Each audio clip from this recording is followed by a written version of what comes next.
Hello again, everybody. I'm Tamir Moore. Welcome to Game 2 of the National League Division Series between the New York Mets and the Los Angeles Dodgers. The Mets leading this best-of-5 series 1-0. The Mets beat the Dodgers 3-1 last night. It was a fun game if you were watching it.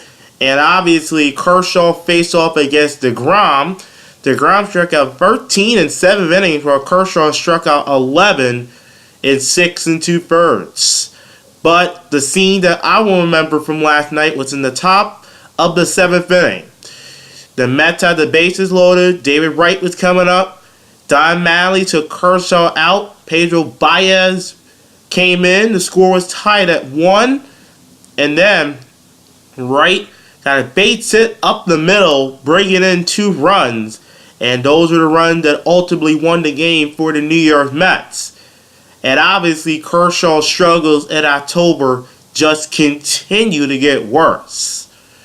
And last night just added on to that.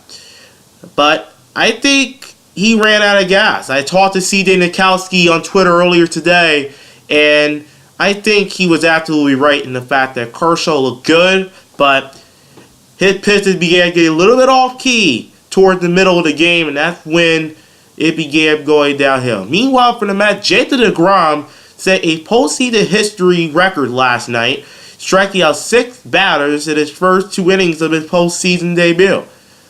That was good for him. And there was a streak for a while where all out came via the punch-out. So, tonight is Game 2 of this series.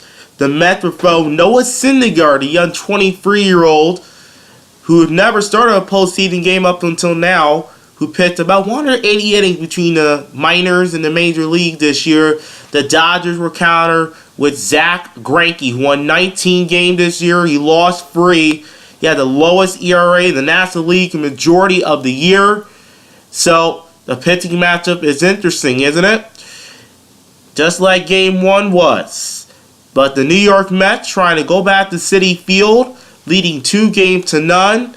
The atmosphere for Game 3 on Monday will be very hype. It's very exciting if the Mets to win Game 2 of this divisional playoff series. For the Dodgers, they have to get their offense cranked up. Justin Turner had a couple sparks of good things there and there, but everybody on the Dodgers lineup has to contribute in some way, shape, or form if the Dodgers have a chance.